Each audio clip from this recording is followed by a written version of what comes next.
Morgan woke up slowly and to the sounds of arguing. "No, I will not stay here! You are both insane! I have no idea how you convinced me to come with you! This was folly! I almost died! I should have never left the village!" A high-pitched and trembling voice yelled out. "Titus, wait! You can't go back now! It will be night soon!" Another deep voice added, "I'd rather risk the dark than stay here where I will meet certain death," the high-pitched voice said, and Morgan could tell that it was moving away. He opened his eyes and started getting up. In front of him he saw two people, the woman that had saved his life, and the burly man that had fought by her side. The robed man walking away was the one that had been cowering by the rock when the goblins were attacking. In fact, Morgan realized that they were inside a cave with a small fire going just in front of him, and that he'd been leaned against the wall, and that he was without his tunic. The burly man made as if to follow the robed man, but the woman put a hand on his shoulder. "Let him go, Val. We can't afford to travel at night, not as injured as we are, and I will not risk my life for that fool." "He'll die," the burly man, Val, said. "Perhaps, but we are not responsible for him," the woman said. They stood for a long moment, looking at the cave entrance where the man had disappeared through.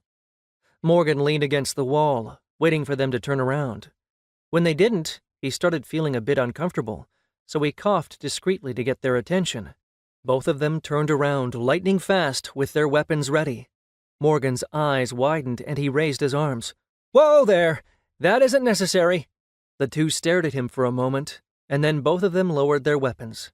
"I'm sorry. We are a bit on the edge," the woman said. "I see that you have recovered. You must have ascended. With your injuries, I thought that you would have slept for at least a day." She tucked a loose strand of hair behind what was clearly a slightly pointed ear.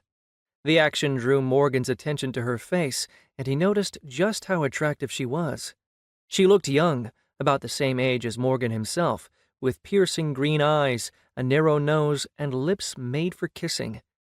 He felt a flush coming onto his face as he stared for just a moment too long. "So there are elves here. Cool." "Yeah, I ascended," Morgan said awkwardly, looking away. Noticing the crude bandage around his shoulder, he remembered how he had been injured. "Thank you for coming to my aid earlier. I would have died if you hadn't shown up." "It is we who should thank you.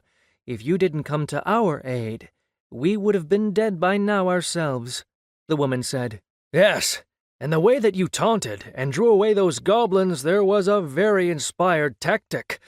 Splitting them up gave us a fighting chance," the man said.